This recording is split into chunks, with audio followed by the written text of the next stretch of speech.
Amigues i amics, la lluita contra el canvi climàtic i la creació d'ocupació són una prioritat per a Europa. Pas a pas, però amb decisió, les institucions europees estan dibuixant un futur sostenible amb objectius ambiciosos alhora que realistes. Un pas més l'hem fet a la Comissió de Medi Ambient del Parlament Europeu, on hem aprovat el paquet legislatiu d'economia circular i que haurem de votar definitivament al ple de l'abril.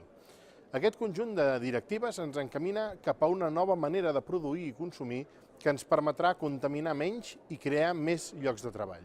Us donaré un parell de dades de com ha quedat després de la negociació del Parlament Europeu amb els estats. Hem acordat que el percentatge del reciclatge municipal assoleixi el 55% l'any 2025 i el 65% l'any 2035. Actualment ens trobem estancats al 40%. S'estableix també que haurem de reduir el 30% del malbaratament alimentari abans de l'any 2025 i el 50% abans del 2050.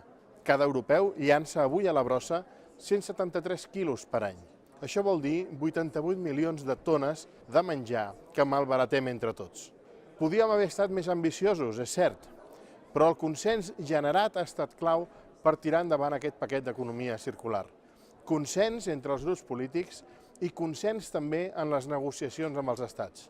L'objectiu és que aquestes directives s'apliquin amb la màxima celeritat i de forma eficaç. En aquesta mateixa línia, també a la Comissió de Medi Ambient hem aprovat un informe del qual en soc ponent per tal de reduir i simplificar diverses directives ambientals. Aquestes modificacions aplanen el camí cap a la reforma del mercat d'emissions i refermen l'aposta europea per l'economia circular. Hem donat claredat jurídica a diverses directives que havien quedat obsoletes, algunes derogades i d'altres en què hi havia duplicitats, i hem reduït la burocràcia que l'envoltava. Pas a pas anem dibuixant a mig i a llarg termini aquesta Europa sostenible i generadora de creixement i d'ocupació. Ara caldrà aplicar aquestes normatives i complir-les. Moltes gràcies i fins aviat.